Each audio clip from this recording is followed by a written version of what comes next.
Hey, good evening, everybody, and welcome to this Green Street public meeting. First of all, I'd like to welcome my fellow councillors, the officers of the council, members of the public, and any other interested parties that might be here this evening. A couple of housekeeping points before we start.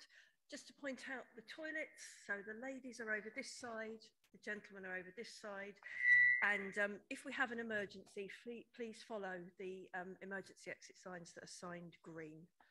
And one last housekeeping point, this public meeting will be recorded. It's currently also being hosted over Zoom, and the recording will be posted on the Parish Council's website. Okay, right, I'd like to first of all start off by stressing the purpose of this evening, which really is for the Parish Council to listen to the views of parishioners so that these can be considered and factored into the Parish Council's response to the two Green Street planning applications. The agenda will be as follows. First of all, Councillor Bishop here will be providing a summary of the 300 and the 800 application, how it differs from the ones submitted in 2020. He'll then go on to outline the process to register your comments to TRDC, and there is in fact a handout on your seats as well. He'll also stress the deadlines for registering your comments. Councillor Bishop will then hand back to myself, and we will then enter into the public part of the forum, where those people that have registered to speak will have 3 minutes each. And they will be called in the order that they registered to speak. So if you have registered, please wait for your name. One last thing to note before we continue is that the Parish Council won't be holding a Q&A session this evening. This is simply because we're here to take your views and consider those in a subsequent full council meeting where we, as I say, we will make our decision and take it forward. So without further ado, I'd like to hand over to Councillor Bishop. Hi, so what I'm going to look at first is what does the new documentation cover? Obviously, the original documentation went in about 18 months ago, which covered the two sites. Over on the left, 300 houses, over on the right, 800, covering right up the dip slope, right up to the top of the scarp in there. The 300, obviously, mainly on the dip slope. Key difference, obviously, the number of houses. Between them, the density, the 800 is a denser proposal than the 300 was, and slightly more affordable housing in theory, but nothing committed to until, quite honestly, until the final stage anyway. So the 300 and 800, hopefully most of you are familiar with the basics of them, but two very large developments. So what does the new documentation change? Just about nothing. Quite honestly, it doesn't change the proposals at all. All it really is there to do is answer questions that have been laid out by statutory consultees. So that's people like the highways agencies, Hearts Ecology, the CPRE, Chiltern Conservation, and our good selves, Chorleywood Parish Council. So they've been trying to answer some of those questions through this paperwork. So what is the documentation? Well, there's an awful lot of it. If you try printing it off, it's well over a lever arch full. Don't. Really don't, yeah, because there's an awful lot of stuff in there that it probably isn't of any interest. The first and the largest element of it is there's some new detailed traffic assessments. Both the highways agencies, both Hertfordshire Highways and Highways England, on the original application said, sorry, you haven't given us enough information. We can't do this. If you carry on at it without this, we're going to have to refuse. So the applicants are now have now supplied some more modelling. If you do want to look at it, as I say, there is some massive thick documents there. There is a document, if you go through the documents, it's called Amended ES Chapter 8, Traffic and Transport. Okay, they're the ones to go for. Please do not go into the modelling. Yeah, it's horrendous. Yeah, it really is. And it's very technical, and I'm sure the highways agencies will be fascinated. If you're reading those Chapter 8, sections 8.6 and 8.7 will give you the summary of what they feel the impact, what they feel their impacts are. A couple of observations I can give you on it. One of the queries from the Highways Agency was what was the impact on junction 17 of the M25? Presumably that was because it's accessed by a narrow country lane. I assume, I don't know. This report does not cover that at all. So there is no traffic modelling for junction 17 of the M25. They have not answered that question. When you look at the tables in 8.6 and 8.7, there are some puzzling numbers where the delays report modelled for the 300 are higher than the one for the 800. Now, I'm not an expert enough to tell you whether that's right or wrong, but I'm sure the highways agencies will look at that. I hope they will, and will certainly highlight it. They'll certainly be highlighted to them. So that's the traffic assessment. That is the largest element. The next thing is the applicant has supplied 7 planning appeal decisions. These all relate to development in the Greenbelt. The only thing I can say is none of these deal with development in the AONB. So I don't know what that means, but that's it, they don't. The next thing they've done in answering to Herts Ecology is they've supplied a whole load of ecological reports, which includes looking at things like great crested newts, bats, trees, biodiversities, along with the mitigations proposed. Now, up until today, I would have said there was no information on the 800 because they'd only put the 300 up. Today, they have now posted information on the 800 for those. I certainly haven't read it. I doubt anybody has. But so there are ecological reports there. I'm sure Herts Ecology will look at those. There's a flood risk assessment, which answers queries from the local lead flood authority. I can't tell you much about that, quite honestly. I'm not enough of an expert to say anything in there, but I'm sure they'll look at it. And the other thing was responses to other specific queries from statutory consultees, such as Chiltern Conservation Board and ourselves. These can be found, if you want to look at them, in a document called Response to Landscape Consultee Comments in each of the applications. What I would say is they don't seem to have answered every question asked of them. What the consultee will think about that, I don't know. They will have their own views, but they don't seem to have answered all the questions. So if you do want to go and look at the documentation, if you go to planning on the TRD website, okay, search for Green Street, and then page down, you can find the 2 applications. So you can certainly look at the documentation there. As I say, if I was to look at it, the latest stuff, I'd look at the Traffic and Transport, Chapter 8, probably as one I pick out. Other places you can look, other useful resources, you'll find some information on the Parish Council website, and you may find some information on the Local Residents Association website. So I'll leave you to decide whether you want to look at that and go there. Now, the Parish Council will undertake a full review of the documentation and will be responding to Three Rivers District Council in due course. This evening is part of us hearing your views and forming and gaining that. But that takes part of the overall planning process. And I think that takes us on quite neatly into, just to give you an outline, I don't know if you know the planning process, but just in case you don't, just to outline what the planning process will be for these and the sort of key deadlines. Okay, so the first thing is, I suspect you know that the applications are now open for comments. This consultation closes on the 20th of February. So please, if you want to get your comments in, okay, please get them in. You can do it by going to Three Rivers District Council website, going to the planning portal in there, and you can put your comments in there, or you can email TRDC, or you can send them a letter. Any of those will get through to them and will be recorded. If you are sending in comments, please make sure that you do supply the planning application reference for the various sites. So 200882 for 800 or 200898 for 300. So tell them which one you're talking about.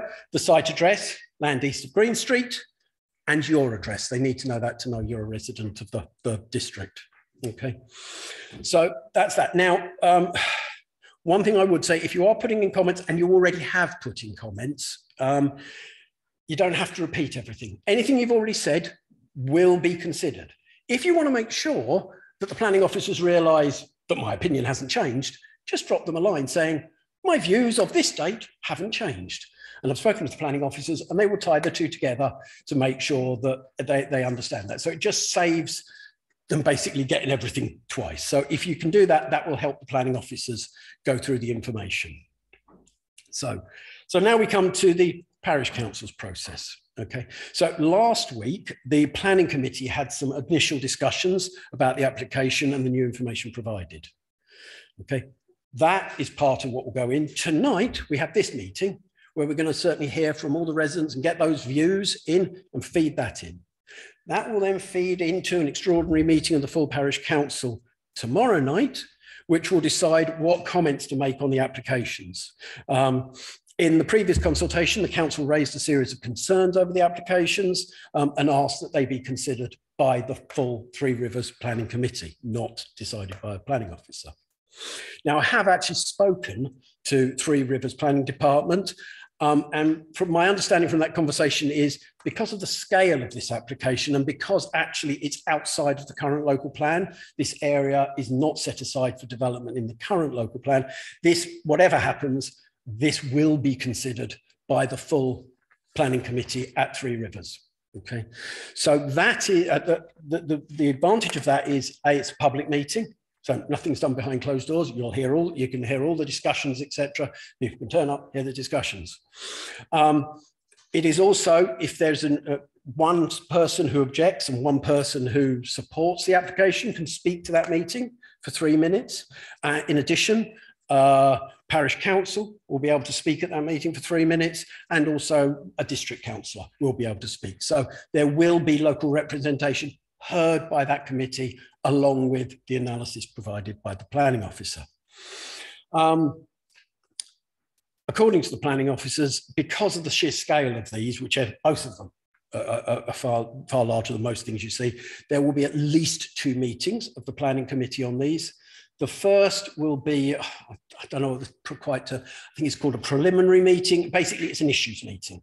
No decision will be made at that first meeting. It will literally be for members of the planning committee to raise concerns, questions, etc., with planning officers so that they can get answers. Then there will be a second meeting, which would be a decision meeting. Now, because of the amount of information to be provided, my understanding is the first of those meetings, the preliminary meeting, will probably not occur before April at the earliest. There's just so much data to get together. And then how long it is between that preliminary review and the next meeting, I suppose depends on how many issues are raised by the members of the committee. But the earliest you're going to get a decision on this is May. According to that timeline, that's what I've been told. Okay. So at that point, Three Rivers have the right to either refuse or approve the application. Okay. If Three Rivers Planning Committee decide to refuse the application, the applicant is allowed to appeal to the planning inspectorate if they wish. However, if the committee approves an application, I have to tell you that objectors have no right to appeal to the planning inspectorate. It's a one-sided set of rules in that way. So it is only on refusal that it can be appealed. So hopefully that gives you a brief outline what's going to happen between now and sort of May at the earliest when there might be a decision. So if that's all right, I'll hand back to the chair and we can hear from you. Thank you, John. Very comprehensive outline of both proposals and indeed the planning process at both the district and parish level. Right, so we'll now begin the public forum. As I said earlier, we will call names in order that people signed up to speak. I would request if you're speaking that you come to the front here so you can address everybody, and you will be advised when your 3 minutes is about to expire. So the first person to speak, please, is Simon Colbeck.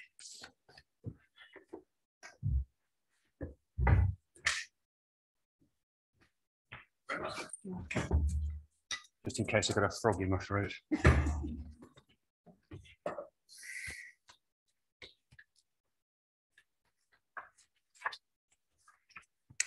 Ladies and gentlemen, in 1972, Sir John Betjeman said of Chorleywood, "This is, I think, essential metro land. Much trouble has been taken to preserve the countryside quality surviving here." Metro land, a concept of villages surrounded by countryside connected to London by the railway, was the brainchild of Robert Selby, General Manager of the Metropolitan Railway, whilst he lived at the Orchard in Chorleywood. Unlike Pinner, Northwood, Ruislip and Ickenham, Chorleywood has resisted being gobbled up by urban sprawl. Protected by its green belt, Chorleywood has remained a village true to the original metro land concept. And yet here we are debating a scheme that challenges the very fabric of our village by building on its protected greenbelt. Why? Why would we do that? We are living in extraordinary times, a global pandemic and a climate crisis. Study after study has shown how important green spaces in the countryside have been to people's well-being and mental health in these difficult times. And yet here in Chorleywood, we are considering building on the very countryside that surrounds our village. Why? Why would we do that? Our government quite rightly points the finger at authoritative corrupt regimes which lack basic laws and environmental legislation. And yet here in Three Rivers, a developer can put forward a plan to build on land protected by Greenbelt, an area of outstanding natural beauty status. Why? Why would we do that? The answer to all these questions is, of course, greed, plain and simple. It is cheaper to build on greenfield sites instead of converting brownfield or any of the disused retail or manufacturing sites available in the post-industrial and post-COVID world. The developer gets greater returns. They can buy the land cheap, ironically because of the very legal protections offered to it. They can then, through a war of attrition and bribery of the local community, look to overturn the very same protections. We cannot allow greed to be the determining factor in the development of our village. This is quite simply the wrong scheme in the wrong place at the wrong time. We must protect the village essence and countryside environment of our community, because if we don't, one day, Metroland will simply become Metropolis. Thank you very much.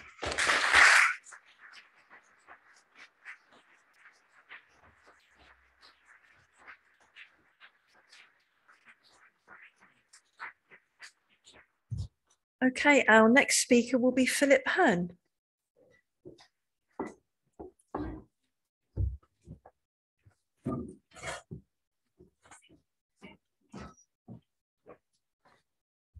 Thank you.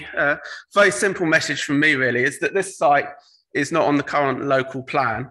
And the reason that it's even being considered is that there's a presumption in favour of sustainable development in our whole area. And I think my real fear is this might be the first development of many, because this is on Greenbelt and it's on AM and B. And if this gets the green light, then there's going to be every single person that has land around Chorleywood and has the same idea is going to be thinking, how much money can I make by doing this to my land?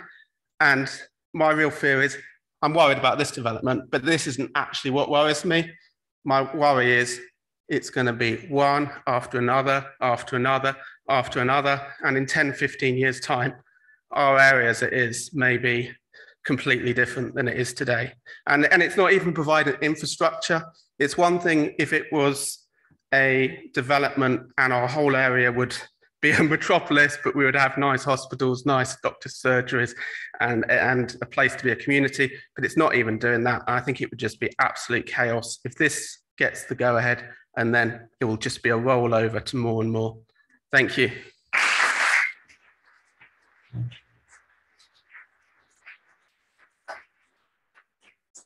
Thank you, Philip.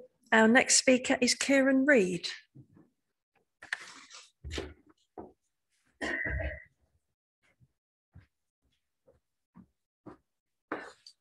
Thank you. I am Kieran Reid. I am one of the district councillors for North Chorleywood and Sarah, and I must urge everybody here tonight to make sure you get your objections in against this proposal. Make sure you get them in the correct way.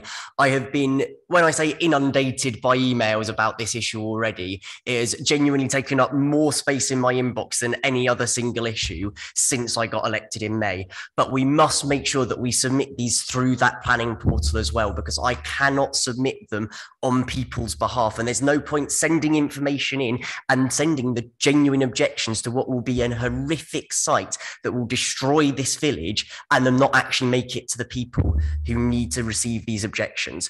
I must further back what has been said so far. This area is worth protecting. The ideal that we have here in this village, where people like me can work in London but live out in this beautiful area of outstanding natural beauty, is a concept worth defending.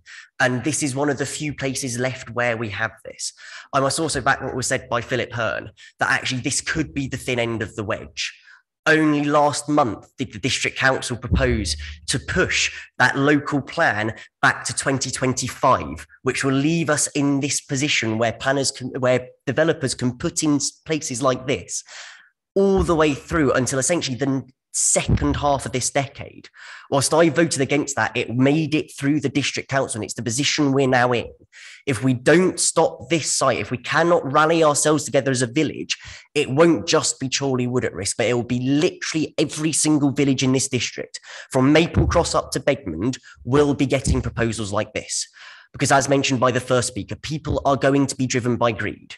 And I do not want our area of Greenbelt, our area of outstanding natural beauty, to be taken over by people for the sake of making money for themselves.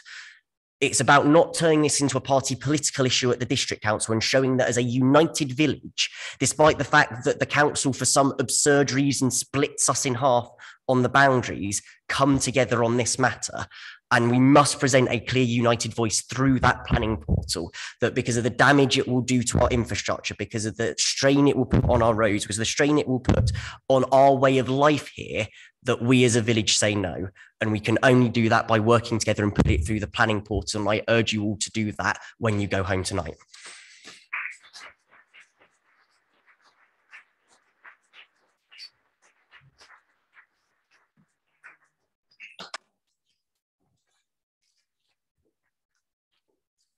The fourth registered speaker this evening was Barry Edwards. Unfortunately, Barry's not well, so I'm going to read his written statement on his behalf. So thank you for accepting input from me regarding the proposed Green Street development. In addition to the significant objections you have already received, I hope some of my real life observations can be of assistance in repelling this application. Firstly, the proposed development is not in compliance at all with the recently published local development plan. Secondly, the Prime Minister himself has said no to this. This specific development issue was raised in Parliament PMQs, where the Prime Minister stated clearly that Greenbelt land is not to be used for home building, and the local authorities have been told to use brownfield sites. Thirdly, continued deceit. The application implies land other than Greenbelt land by referring to a farm building. This is not a farm building. It is a temporary building erected to support the temporary grazing of a few cattle on the land in order to redesignate the Greenbelt land in preparation for this application. If this can succeed, then grazing of cattle on Chorleywood Common can lead to a farm building on it, leading to housing development on it. Fourthly, removal of ANOB by Chiltern Council. Any building on this greenbelt erodes the justification for the Chiltern ANOB opposite on the supposed golf course, which is nothing but a dumping ground for London building waste. With Chiltern also under pressure to build houses, this site at the extremity of its boundary will be the hardest for them to defend, especially if any structures are allowed to be built on it. Then you will see applications for 1,000 or 2,000 houses and flats on that site. In other words, 2,800 in total, including those under this application. The next point, traffic on Green Street at present stretches back from the bottom of Green Street almost to the proposed access to the proposed development on a number of weekday mornings, a combination of school runs plus commuter traffic. Orchard Drive is used as a rat run for drivers trying to jump the queue. Residents of the new development will not normally walk to the station in the morning. The additional vehicles will make this a daily occurrence and cause accidents in Green Street, Orchard Drive and Station Road. The next point, works traffic. The work, stated at an average 100 units per year in the proposal, will result in HGVs parked up on Green Street, awaiting site entry at the busiest times of day, effectively reducing Green Street to a single track road at its busiest hours. No one will police it to stop it. Alternatively, they will park up on the pavement, blocking the footpath for the hundreds of school children using it daily. And the final point, compliance. No matter what guarantees are given, the developer has shown a total lack of respect for planning and highways laws throughout the years that they have been developing the golf course. With 300 million in profits from the first 300 houses or flats, they will flaunt the law every step of the way, causing chaos to all of the current residents and all users of the roads around Chorleywood, knowing that TRDC does not have the legal budget nor the willingness to fight to stop them. And that is the end of Barry's statement.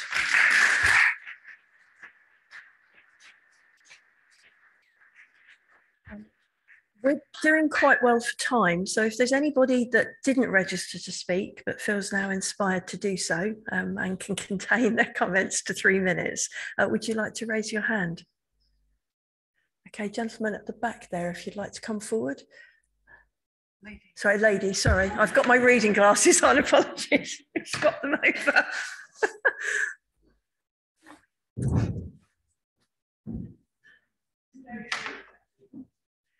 If you could start off by stating your name. Thank you.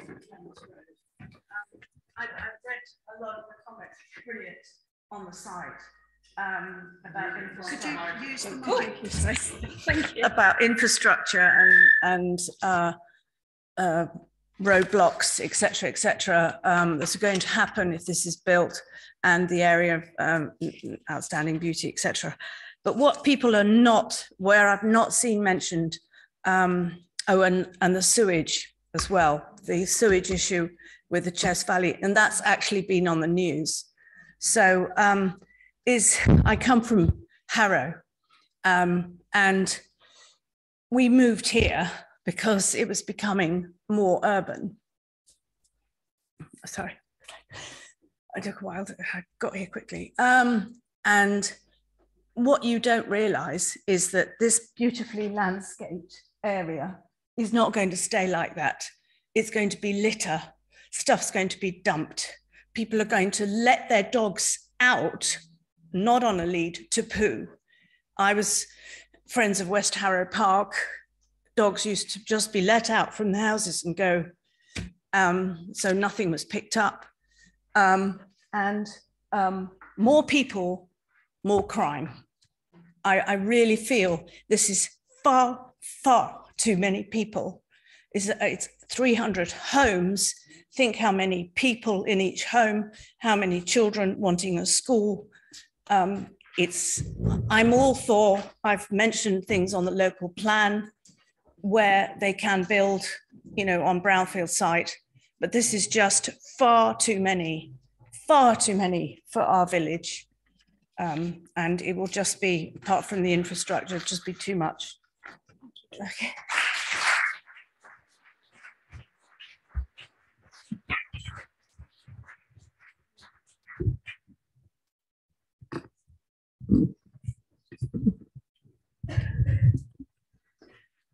Sorry, there was a point made earlier about there being a £30 million profit. Apparently it's actually 300 million. No, the other way around, sorry. Sorry, so they said 300 million. It's 30 million. So just to clarify, is there anyone else that would like to speak? Yes. Yeah. Would you like to come forward again? Could you start off by stating your name, please? I'm Louise Price. I'm the candidate for the district council elections in May. Well, all I can really do is reiterate what everybody else has already said, but I also wanted to raise a point that this application does actually seem rather disingenuous in some ways, with particular sort of focus on the traffic analysis that has been done on the A404. It's my understanding that they've actually taken data at times that don't really quite match the peak periods. So I believe sort of up until about 8:15 was the first sort of data set that they took. I live not far from the A404, further towards Rickmansworth in Loudswater, and it's busy right beyond 9 o'clock, and it's backed up pretty much to Rickmansworth as far as I can tell. So there's a sort of a level of disingenuousness, I think, in the application this time round, sort of trying to sort of massage the figures a little bit, I would say. Clearly, I would concur with what everybody said so far, and particularly the point about it's a slippery slope once we start building on the green belt and an area of natural beauty. Where does it stop? You know, lots of farmers are going to be feeling the pinch, and selling off some land is not a bad idea, I suppose, but, you know, we don't want to go down that road. So.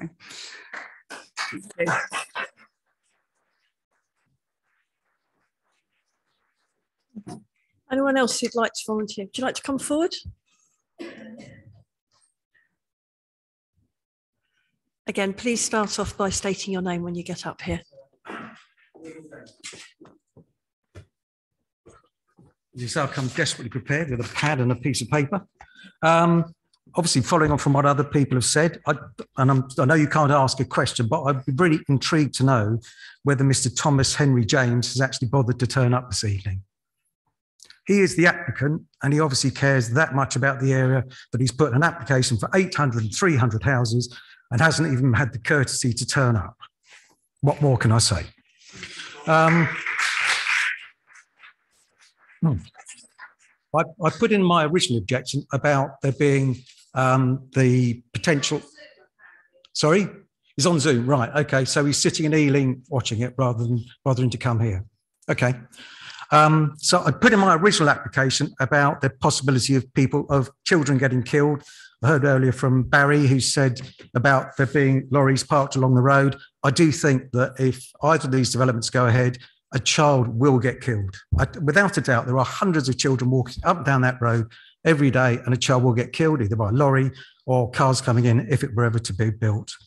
On the notification for the 300 applications, Chiltern Green, Chiltern Hills Golf Club have actually said that if they get the 300, they won't apply for further developments for a further 10 years. So that's nice for us. We've got 10 years of building and then only another 10 years of building after that. So fantastic.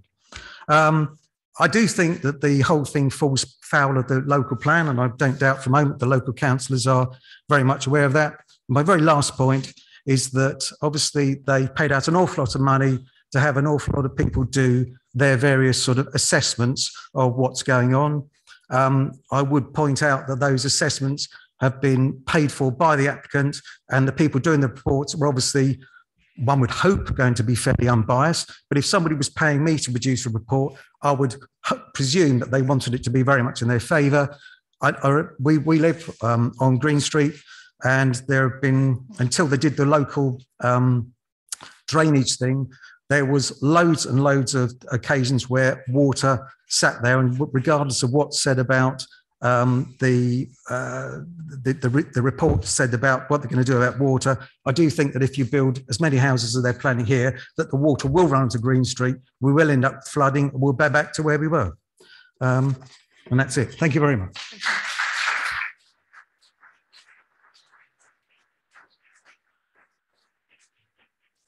Okay, is there anyone else wishing to speak? Yes, like to come forward, Martin?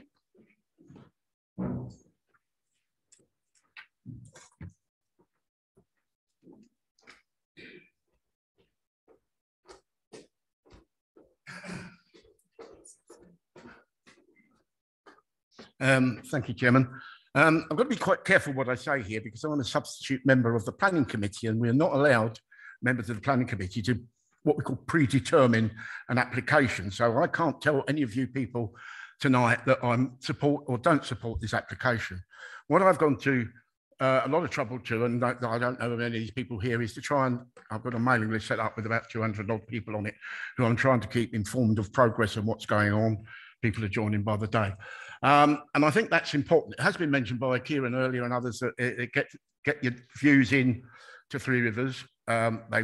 They're not just thrown in a pile, they'll be looked at carefully. And it will mean that possibly this meeting is going to go on, you know, the meeting possibly later than April, because there is a lot of already interest, and I'm sure there's going to be some more. I've had some people talk to me and say, oh, well, you know, three or 100 there or 800 there. That's not too bad. It's better than building a load of houses down Long Lane or Hill Farm, which have been put forward in the draft local plan. I spoke to officers at the council about this, and they said, well, it really makes not much difference. 800 to 300 is a drop in the ocean, really, to the target figures we've got to meet. So don't be put off by that. If you want to, careful again what I'm saying, if you want to object to this, please do, and don't be sidetracked by it. Might be, you know, the worst option. What's that? Worst option. Let's get my words right. So the important thing is get your comments in, and we'll be looking at them. I'm sorry I can't give you a view either way, but that's the rules. I'm not allowed to. Thank you. Thank you.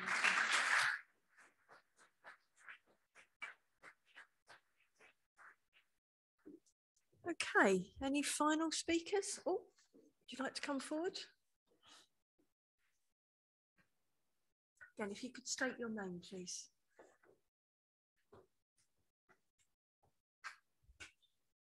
Neil Hutchinson. Sorry, I forgot my reading glasses, but I'll have to try from memory. I don't think that the 300 home is worth it because, as I said, you're going to go for the 800 5 years after the thing anyway. My objection to the 800 is there is no primary school in it. Now, the fact that the A404 is absolutely solid at the times where people are turning into the primary school at Christchurch. I live near Russell School. You can't get up that hill through people parked on that thing. I've had a quick look at the local plan, and there was an email attachment that Martin sent out, a PDF, that said, if we get the 800 version, we'll look at providing land for a primary school. Now, I can't see anywhere you can fit a primary school on that 800. Yeah, my own personal view is we do need homes. It is a ploughed field. It's not a fantastic forest or anything we might knocking down to make room for HS2 or anything like that. But I think it should be a 700 homes with a primary school, with the infrastructure all built into it, like what Chorleywood West was with Russell School put in. But, there you go. Thank you.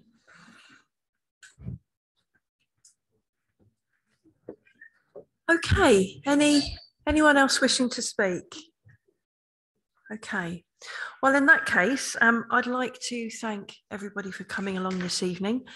Just to re-emphasise, next steps are that we have obviously minuted, or not minuted as such, but made notes of what has been said this evening, the views that have come out on both sides, and that will be fed into the full council meeting tomorrow.